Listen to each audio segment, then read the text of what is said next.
Hi, everyone, and welcome to Ed Boston Sports Talk.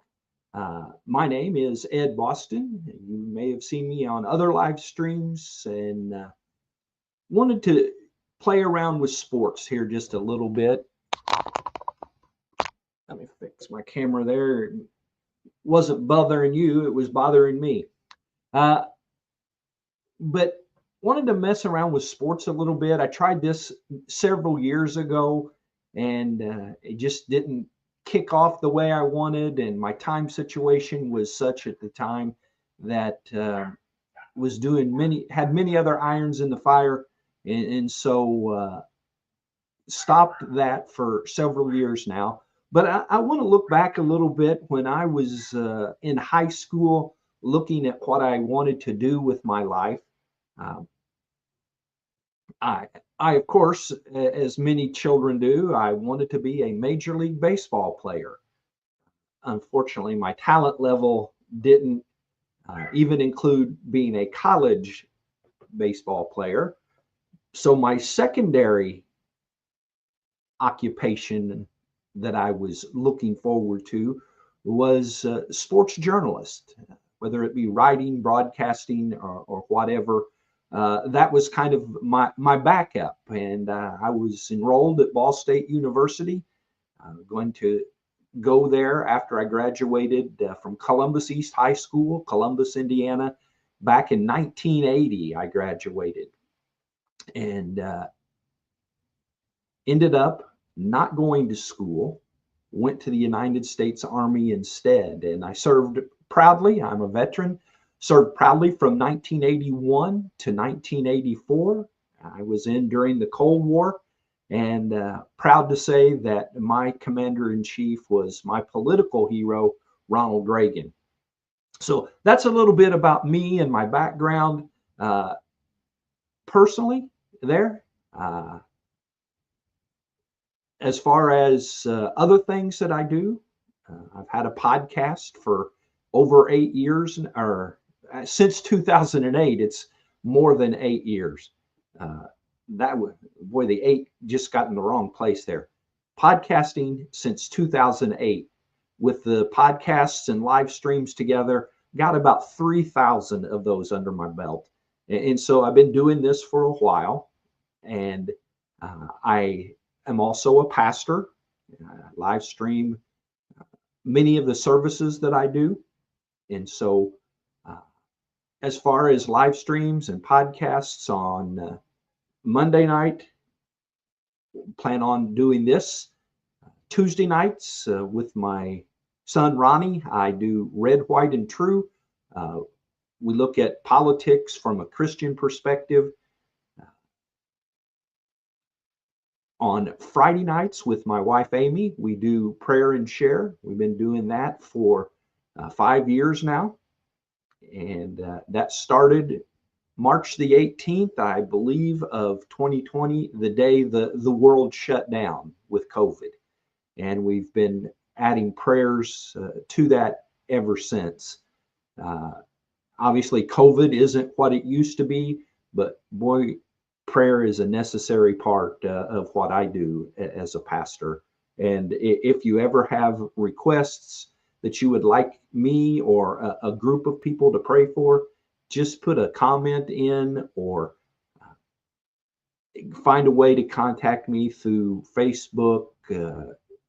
If you got my phone number, you can text it, and be happy to do that. Now let's look at sports, because that's why we're here and what we're doing. I'm going to tell you a little bit about who I like and my history there.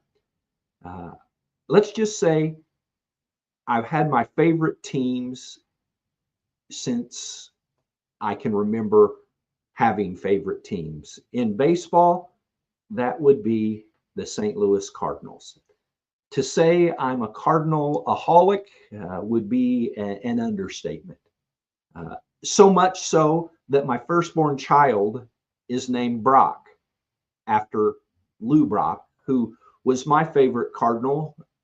Unfortunately, he passed away a couple of years back, but I was a huge Lou Brock fan, and my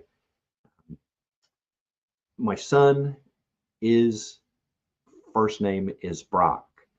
Uh, been a Cardinal fan through the good and the bad. I can remember back to about the 67 team that won the World Series. I was alive in 64 when they won, but I was only a couple years old. So I remember back to the 67. Then I was in Augsburg, Germany in the military in 82 when we won, and then 06 and 11. And so I have seen four different uh, World Series teams for the Cardinals. Many other playoffs, but I was also a Cardinal fan in the 70s when we weren't quite as good as what we would have liked. Then, as far as college basketball goes, I've always been an IU fan. Uh, remember 75 when they only lost one game. Scott May broke his arm and wasn't able to play against, I think, Kentucky.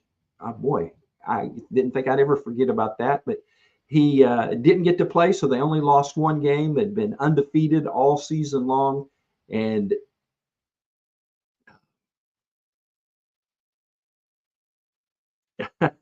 got a comment. Surprised you didn't name him Stan Musial.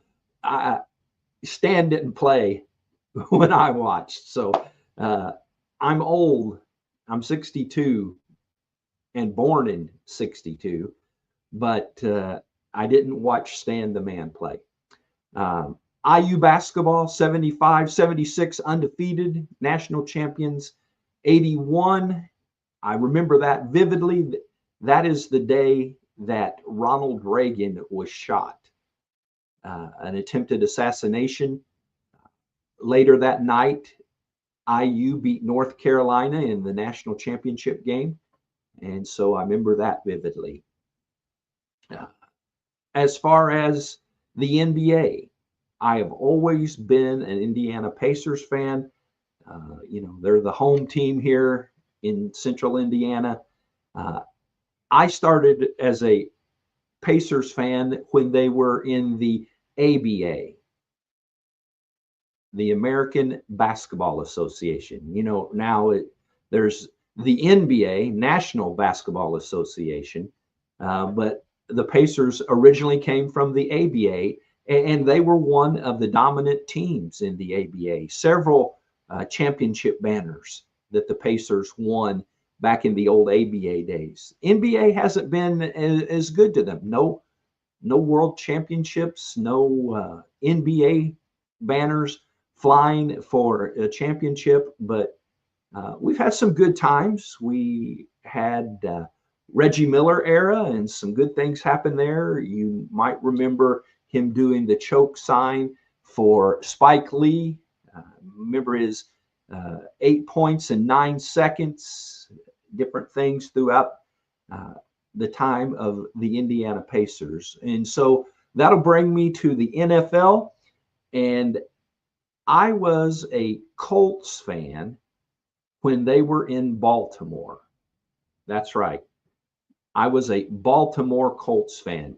Back in the days of Johnny Unitas and Glenn Mackey and people that young folks wouldn't even dream of knowing unless they were really into looking at NFL history. So when the Colts came to Indianapolis, actually, it was kind of embarrassing the way Irsay did that. In the middle of the night, moved the team on Mayflower moving vans. I remember that vividly. Moved them into Indianapolis. And of course, being from Indiana, it was nice that we had the Colts here. And now most don't even remember anything about the Baltimore Colts. It's all the Indy Colts. Love the Peyton Manning area and the world championship that the Colts have. And so that is, I'll watch some other sports, but baseball, basketball, football, that's my thing. And that's what we're going to talk about here on Sports Talk. And so that is a little bit about where I'm at. If you got something you'd like to share, put it in the comment section, and see, I can do this and show that Danny Kennedy said, surprised you didn't name him Stan Musial or Stan the Man, as you would know him as a Cardinal fan. I'm going to start off in baseball and opening week. Remember, I'm a Cardinals fan, so that will also mean that I'm a Cubs hater. If you're a Cubs fan, stick around and we can banter back and forth a little bit. If you're a Cubs fan, put something in the comment section, and I'll see if I can come up with a good zinger for you. But as a Cardinals fan, this year, the expectations haven't been placed real high. The Cardinals made one off-season move. Actually, it happened during spring training as far as signing free agents, one relief pitcher, and so Goldschmidt left as a free agent. Lynn left as a free agent. Gibson, not as in Bob Gibson, but Gibson that played for him last year, left as a free agent. Matt Carpenter, I don't think he is signed with another team, but he is gone. So several players left. And Kittredge, he was a free agent, and the one that they signed a couple of weeks back, he kind of took Kittredge's place. And so the expectations aren't real high, but one of the things that the Cardinals are trying to do this year is to give some of their really young players plenty of playing time. And after the first weekend, the Cardinals are 3-0. That's right. The Cardinals swept the Twins this weekend. It was a fun series for Cardinal fans. And I'm going to just go down through each division. May make some comments about different teams as I go. One of the things that I will do in the future, or I plan to do, I won't make no promises, is to have Ed's rankings on where I think teams fit. That doesn't mean that I 100% will think that if I have the Cardinals ranked first, that they're better than the Dodgers or the Yankees, the two teams that people think are going to be the winners of all things this year. But just know that there will be a Cardinal bias in the things that we do. So in the National League Central, where the Cardinals rest atop of the division, the Reds, close by here. When I was growing up, the Cardinals Cubs thing wasn't as dominant a topic right here where we live. It was the Cardinals hated the Reds and the Reds hated the Cardinals.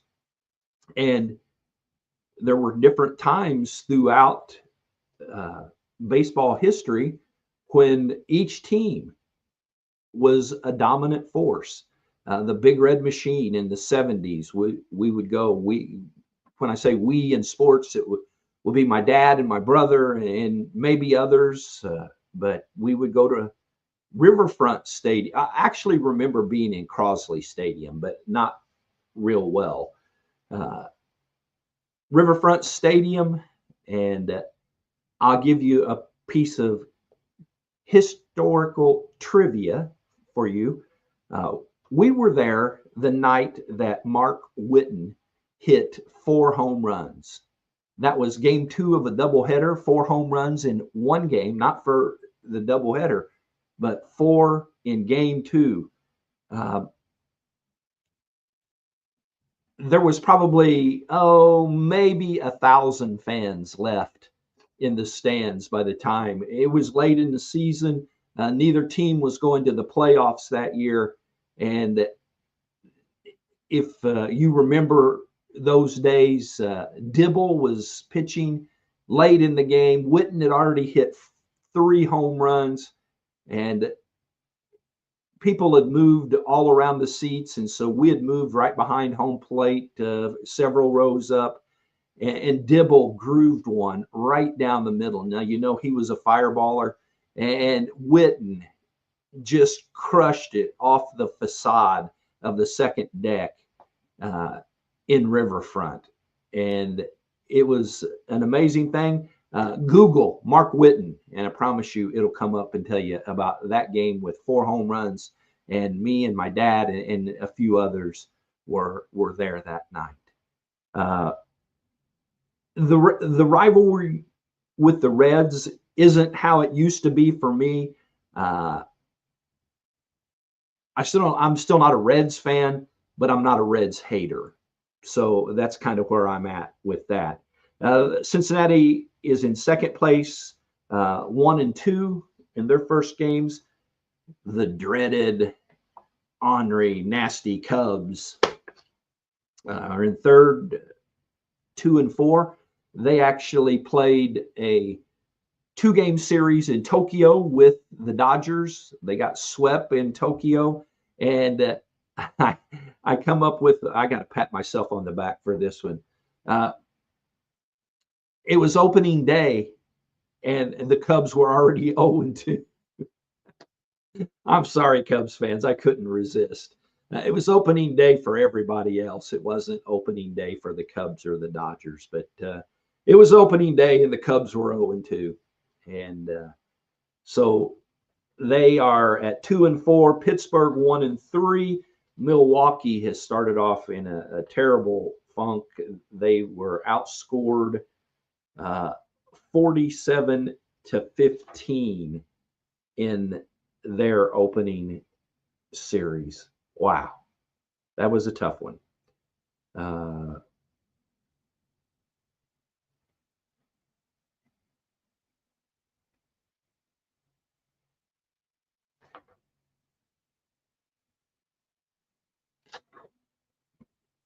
Now going into the National League East, the standings in the National League East after the first weekend are exactly opposite of what you would think, at least as far as first and last. In first place, after 4 games, the Miami Marlins. And I didn't look at what the betting odds were at the start of the year, but I'm going to guess that the Marlins were extremely low. They're followed by the Philadelphia Phillies, who are at 2-1, the Mets 1-2. Of course, they spent a lot of money this offseason and are expecting big things. The Washington Nationals 1-2, and the Atlanta Braves, who are expecting big things this year, started off 0-4. 0-4. The Dodgers, after the Cubs, their second series, they're now atop the National League West, 5 wins, 0 losses. Now, it's a good time. The next will be the American League East for me to say that, unlike the Cubs, that's just a fun, I hate the Cubs. That's a fun, the Cubs hate the Cardinals. I extremely dislike the Dodgers and the Yankees. And I really don't like the fact that both think that you can buy your team. Don't think, they do buy their team. And the arguments can go in a lot of different directions. I just don't think it's good for the sport to have 2 teams. The Mets are in there as well. So 3 teams that can afford anybody that they want to get. And they place, basically, especially the Dodgers, an all-star team on the field every day, where most teams can have 2 superstars, maybe three and a pitcher or a relief pitcher. But the Dodgers and somewhat the Yankees as well, every single day, they've got a whole team of all-stars. And each year they buy more. And so that's why I can't stand those two teams. Teams like Pittsburgh, Cincinnati, St. Louis isn't in that small market conglomeration that can't afford to bring in big name players, but they're more of a small market as far as the size of the town. But the small market teams, they have no chance against the Dodgers and the Yankees for the most part. Now, you do play the game on the field, not on paper. You do play the game based on the score, one team scoring more runs than the other. And of course, that doesn't have anything to do with the salaries that people make. But by and large, the Yankees and the Dodgers are throwing as good a lineup out there. Some people say that the Dodgers lineup from the last couple of years is one of the best all time. They're 5-0. San Diego Padres, under the leadership of Mike Shildt, who was the Cardinal manager before their current manager, Ollie Marmol. The Padres are 4-0. The Giants are 2-1. Arizona Diamondbacks 2-2. And the Colorado Rockies 1-2. Let's go to the American League. The Yankees 3-0 in the AL East. Tampa Bay 2-1. Baltimore 3-2. Toronto 2-2, and the Boston Red Sox are 1-4, which I know they're disappointed. They thought that they had put together a pretty good team in the offseason. It's just the first series, and don't think that anything that we're talking about is going to, as far as standings and things go, is going to make any difference at the end of the year, because in the American League Central, the Cleveland Guardians, who are the favorites to win the Central, is 2-1. But the White Sox, who lost a record number of games last year, are actually 2-2 and tied for second in the Central with the Kansas City Royals. Detroit is 0-3, and Minnesota is 0-4. And the American League West, Texas 3-1. Houston, of course, that's another team that most everybody loves to hate. You know, they used to be the Houston Astros. Now they're the Houston Cheaters. And so somebody must be wanting me awfully bad here. Oh, well, that's not the case. So good. So back to the Houston Cheaters. And so the Los Angeles Angels are 2-1. The Oakland A's, I guess they're not Oakland. They're just the Athletics now. They have no home. They're actually playing in Sacramento, I think, this year. 2-2. Seattle Mariners are 2-2 as well. So that is baseball. Probably won't spend as much time in the future talking just record. We'll probably give some transaction history, injuries, and just different discussion in the future. For this part of the year, baseball will probably be the dominant topic. Of course, this is a great time of year right now. Baseball just started. The Final Four in basketball is about ready to happen, and the NBA playoffs exist. And for many people, they start watching NBA basketball this time of year because that's when the playoffs start. And some say that that's about the only thing that matters on an NBA season. I won't give my opinion on that. Let's go with the recap of the Elite Eight in the men's NCAA. In the West Regional, Florida beat the 3rd seed Texas Tech, Florida being the 1 seed all 4 winners are the number 1 seed. 74-70 was the score there. The games in San Francisco took Florida, Texas Tech did, down to the wire, 74-70. In the East Regional, Duke 84, Alabama 68. Duke probably considered the best team in the country by most folks. That's who I picked in my March Madness brackets, and so they will play in the Final Four. In the Midwest Regional, Houston, the number 1 seed, beat Tennessee, the number 2 seed, 70-63. Boy, it's a shame. The games are up at Lucas Oil Stadium in Indianapolis, and our Hoosiers weren't in any of the postseason tournaments. And finally, in the South Regional, Auburn, the number 1 seed, beat the number 2 seed, Michigan State. Auburn 78, Michigan State 66. Notice all 4 teams were the number 1 seed that won, and 3 out of the 4 teams that lost were the number 2 seed. So for those that get upset with the way seedings go, they almost turned out a perfect Elite 8 this year.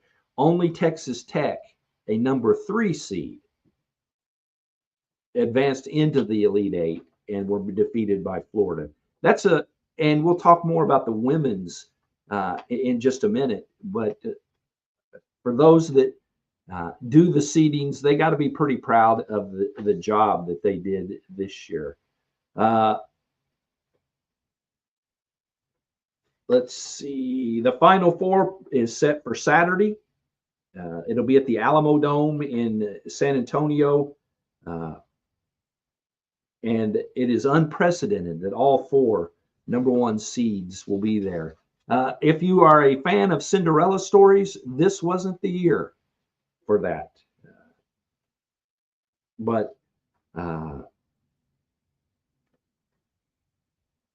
it is actually the first time since 2008 that all 4 number 1 seeds, is not the first time ever. The way they'll play at 6 o'clock Saturday, 6:09, Auburn will play Florida, 2 SEC teams that have seen each other quite a bit. Game 2 will be Duke versus Houston. I didn't have my final 2 in my brackets were St. John's and Duke. St. John's cost me a lot of points because they lost early. I think they lost in the second round. But looking at the way the Final Four came out, I'm going to stay with Duke versus Houston, and I'm going to go with Florida over Auburn. So I'm looking at Duke, Florida in the final game, which will be Monday night. Saturday, Monday is the way the men's Final Four always comes out. And, when it comes down to these 4 teams, I'm not going to be upset if any team wins other than Houston. Now, if you're from Indiana and you are a fan of the Hoosiers, you will know why I say any team but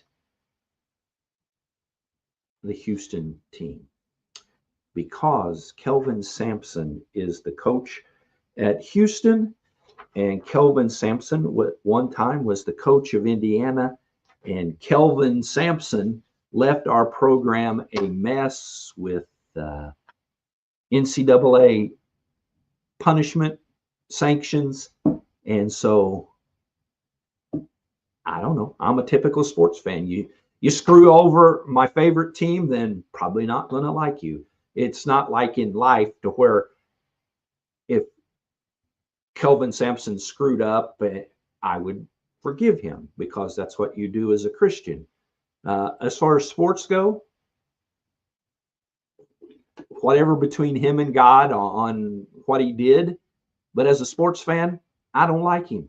I'm not going to like him. He can win the championship, which will be the first time ever for Houston, and I still won't like him as a basketball coach. He may be a great person. He may, he could be the greatest Christian person that ever lived, and I'm still not going to like him because he screwed over my Hoosiers. The women's Final Four, well, actually, in the Elite Eight, two of the games have already been played. The other two are tonight. In one regional, South Carolina, the number 1 seed, beat Duke 54 to 50. I was looking.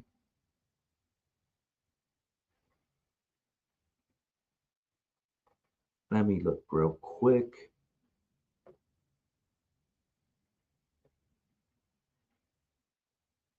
South Carolina beat Duke, the 2 seed. That's what I was looking for.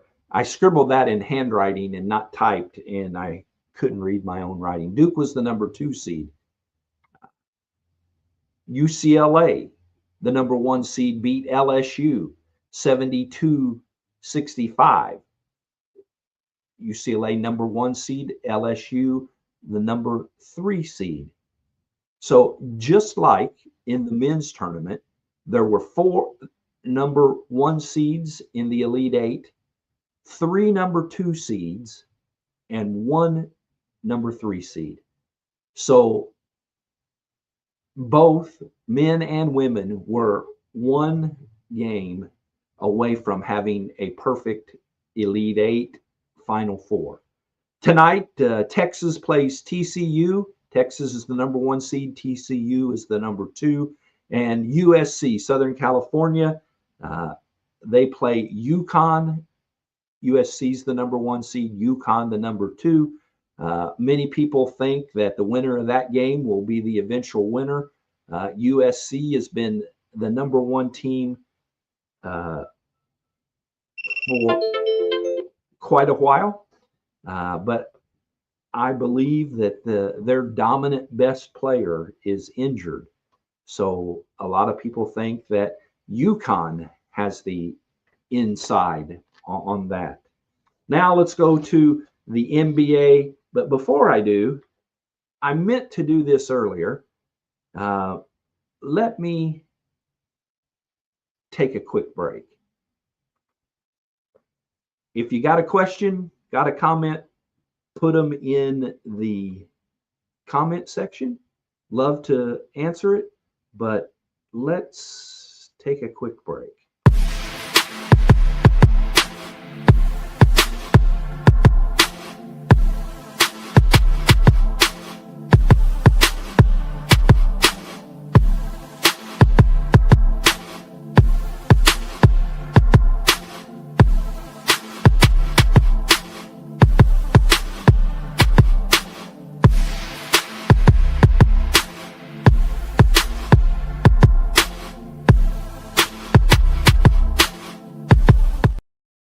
All right, I'm back. I might even look a little different. I had my Cardinals hoodie. Now I've got my Cardinals jersey. I would turn around, but I have a hard time figuring out if I was on the camera right or not, and who wants to see my backside anyway. On the back, it's got my last name, Boston, and it's got the number 20. Anybody can guess what that is? Yes, Lou Brock was number 20 for the Cardinals.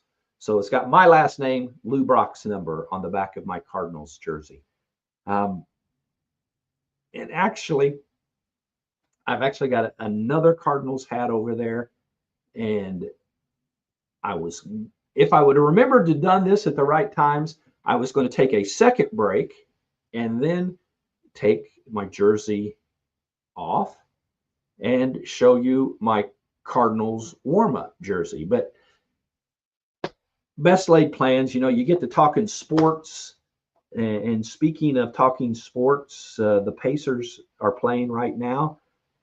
It's the end of the first quarter. Indiana is behind 28-27 to Sacramento. How about that? Up to date and breaking right here on Sports Talk.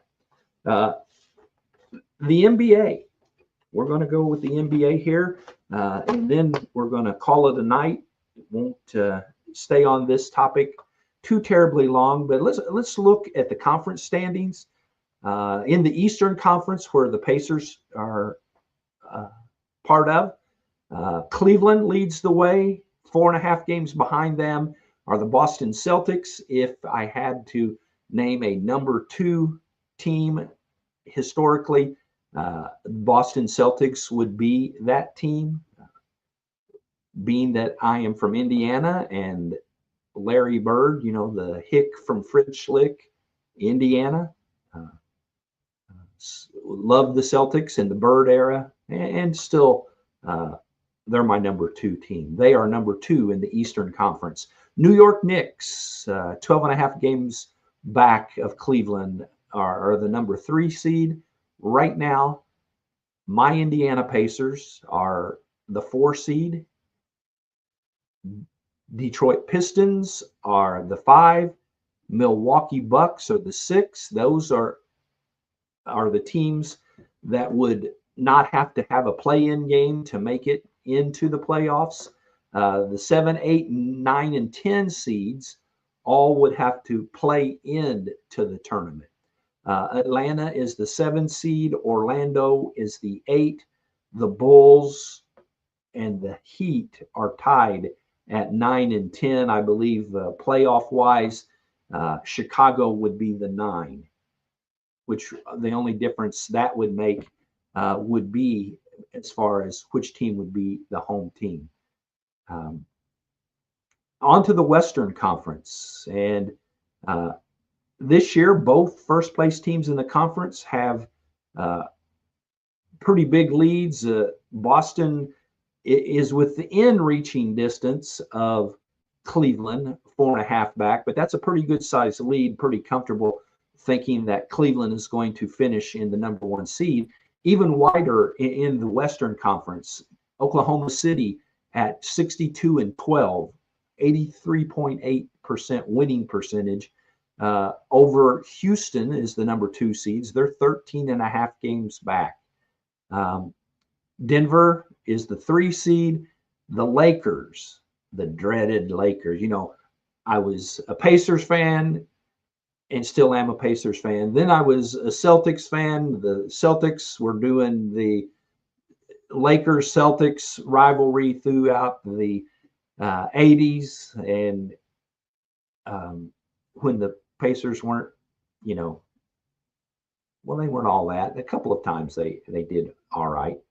But that means it's the dreaded Lakers and the dreaded LeBron James. As we go on, and if I talk more about individual players, the players that I love, Lou Brock, and players that I can't stand, LeBron James.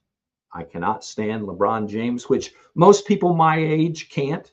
Most people my age say that Larry Bird is, if not the greatest, one of the greatest basketball players of all time. And of course, the younger generation, many of them think that LeBron is the GOAT. They're in the 4th seed. Memphis, who just fired their coach a few days ago, which is a really weird time of year to do that. They're the 5. Golden State's the 6. Those 6 are in the play-in teams. 7, 8, 9, and 10. Minnesota Timberwolves are 7. LA Clippers 8. Dallas Mavericks 9. And the Sacramento Kings 10.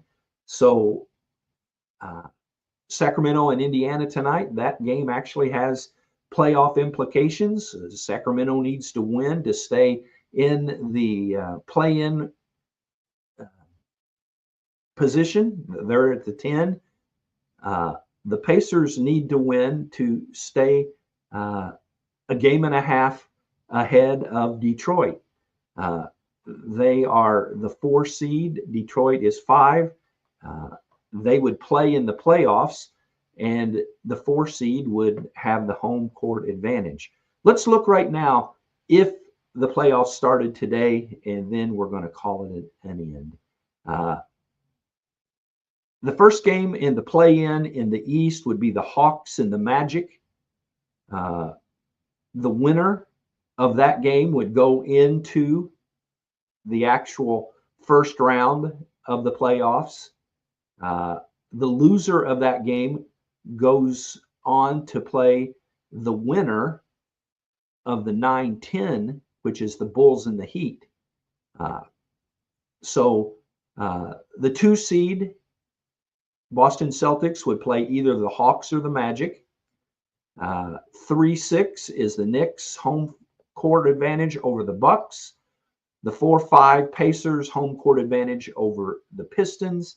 And the 1 versus the 8 seed would either be the Bulls, the Heat, or the loser of the Hawks Magic series. Now, over in the West, the 9-10 game right now would be the Mavericks and the 9 seed versus the Kings and the 10 seed. The other play-in game is Timberwolves 7 seed, Clippers 8. On into the first round, the Thunder would play the 8 seed of the play-in. The Lakers would be the home court over the Grizzlies. The Nuggets home court over the Warriors, and the Rockets would play the other play-in winner. So it's a good time to be in the sports limelight. I see a couple other people joined in the comments, and just doing the sports thing to have fun. It's kind of like fulfilling my childhood dream of being a sportscaster, sports journalist. I think back to that time when I was in high school. Sam Simamaker, if you're from Central Indiana, especially Columbus and Bartholomew County, you know the name Sam Simamaker. Couple wonderful things about Sam Simamaker. He broadcast for, seems like it was 60 years that he broadcast local high school sports. So listen to him all the time. The other good thing about him is he's a Cardinals fan. People in Columbus, if you say Cardinals fan, they think Sam Simamaker. And Sam actually a couple of times went on trips to Cardinals games together, St. Louis or Riverfront in Cincinnati. Or I don't know if I'd have to look at dates. Dad died in 2009. Not sure when Great American Ballpark actually came into being. So, but, you know, Sam Simamaker was somebody that you could look up to. He stole Harry Carey's punchline, "Holy cow." That's because Harry Carey was a Cardinal announcer before he was a Cubs announcer. Not sure why anybody would, well, I know the story behind Harry, but leave the Cardinals to go to the Cubs. That's just a tough thing to grasp. For the future, actually, the plan today was to record this early and play it at 7 o'clock. That way, when you do that, if you've got any things that you need to fix, you can do that, or you can go live like I did tonight. This is 100% live, and I may just do it that way. Haven't decided yet, which sometimes it'll probably depend on what's going on in my life. So as a wrap up, well, I'm obviously a Cardinals fan. I love this time of year. Even the Cubs fans still have hope on the first weekend of the baseball season. And until I see you again, go out and do the right thing.